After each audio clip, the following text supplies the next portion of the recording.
Hey, this is Pat. Today we're checking out the Gaerne SG22 boots. Now, the Gaerne SG22 are the top of the line option from the Italian manufacturer in the dirt segment, something that can easily be at home in a supercross race, an motocross race, or if you're just out there trail riding or racing enduros, like a lot of the riders here are using these for in the Pines of New Jersey. So a really beefy, well-built boot coming in at that $700 price point. So it is up in that premium echelon when it comes to pricing, but these are handcrafted in Italy and made to be as bomb-proof as you possibly can, reinforcing the ankles, reinforcing all the impact zones, and just making them something that a lot of riders have turned to for the maximum amount of protection that you can get, and coverage as well. This is something that is a little bit taller than, say, like the Tech 10s or the Tech 7s from Alpine Stars, or even the Crosshair X's from CD. You're looking at a lot more coverage, really beefy reinforcements, but a lot of protection on the inside that's going to help really make it easier for riding. We have a rider here named Jeff.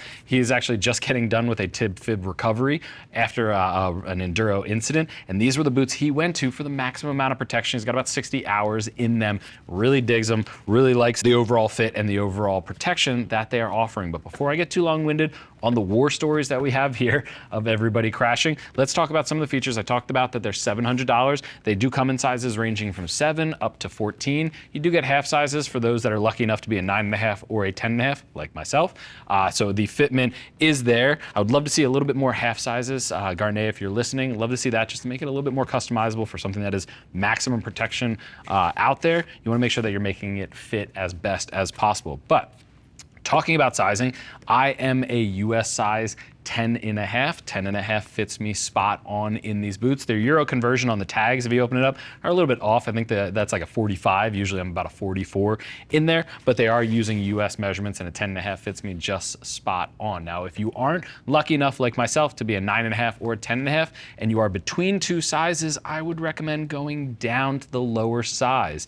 And the reason I say that is they're a bit roomy on the way out of the box when you're first trying them on, but it's gonna be something that a lot of that's gonna break in very well once you start working on it. It's gonna be very tight in the ankle, which is exactly what even Jeff, like I mentioned before, coming back from an ankle injury and a lower leg injury, has a little bit larger of an ankle, was concerned about that. They were tight for the first hour or so of riding, but they've broken in to be something that are the most comfortable boots that he has tried on, and I can definitely see what he's talking about. Very tight around the ankles, nice wide toe box, nice wide footbed, but that gives you a lot of plant on the foot pegs. Go ahead and grip it when you're out there ripping, just so you're not going to be able to, or not going to slip off or have any issues with that. So again, if you are lucky enough to be in those half sizes or land directly on a size, go with that size. You're going to be all set. If you are between sizes without a half size, go down to the lower size. Try that one on first, see how you like it. You can always bump up and maybe throw on thicker socks or add in an insole in there just to take up some space if you need it.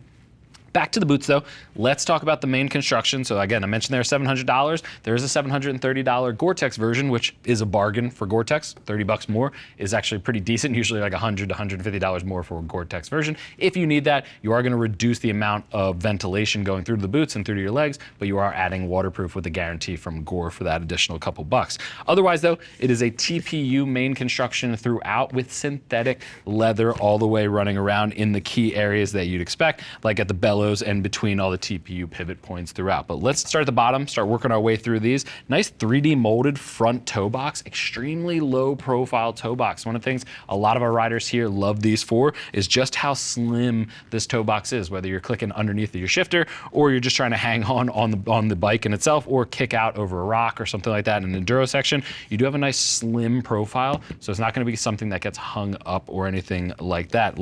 They have a shifter grip panel built into both sides of it. It's symmetrical even though you only have a shifter on the one side, and a nice reinforcement where the molding actually gets a lot thicker at the toe cap just to make sure that it is reinforced, including the metal toe kicker at the front. Just make sure that that Goodyear welt sole, which I'll talk about in a little bit, is nice and protected.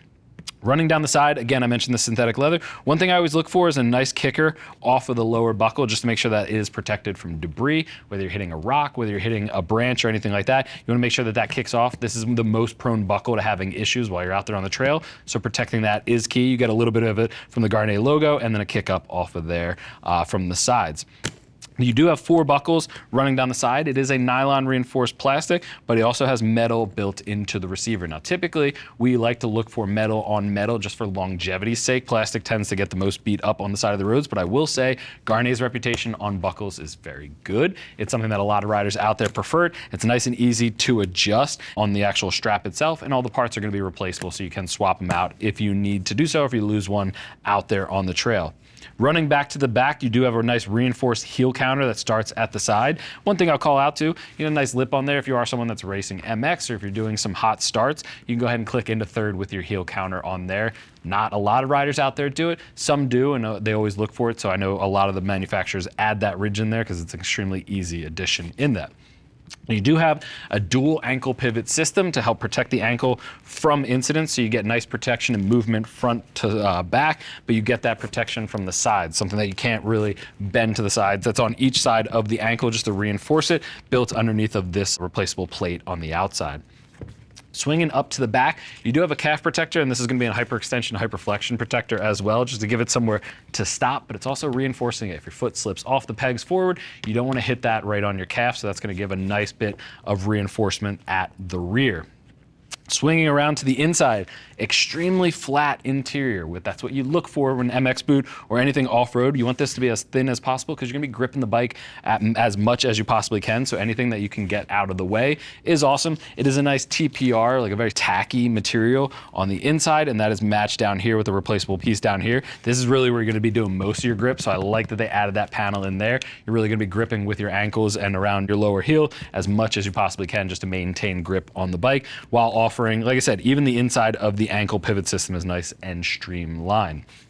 Swinging down to the bottom of the boot, this is one of my favorite parts. So this is a Goodyear welt sole. I'll actually lift it up here so you can kind of see on the camera here a little bit of the stitching in there. That is an extremely reinforced sole. It's a very expensive way to manufacture a sole, but I like that they're adding it in there.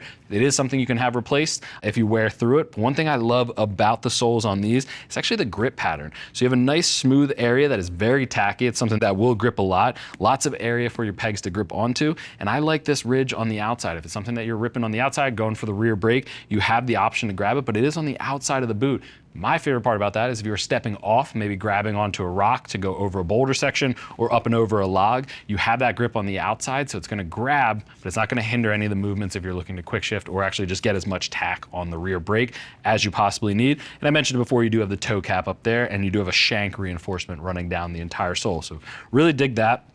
Last thing I want to talk about is up at the shin guard. It is a TPU plated shin guard. You do get reinforcements, and it is replaceable. You can also slide it over a little bit, get a little bit of reinforcements. There are different bolt holes that you can move it over. Swinging to the inside before we wrap up the video. I'll show you all 4 buckles here. Again, extremely easy to use, all adjustable. When you get inside, you do have a Velcro closure up at the upper top underneath of the TPU. I like that they separated that from the TPU shin guard. Just makes it a little bit easier, and you do have a gaiter in here. Now, again, this isn't the Gore-Tex version. The Gore-Tex version will have a Gore-Tex gaiter as well, so it'll keep a lot of the water out, but you'll still get a little bit of airflow through, more so than a waterproof liner.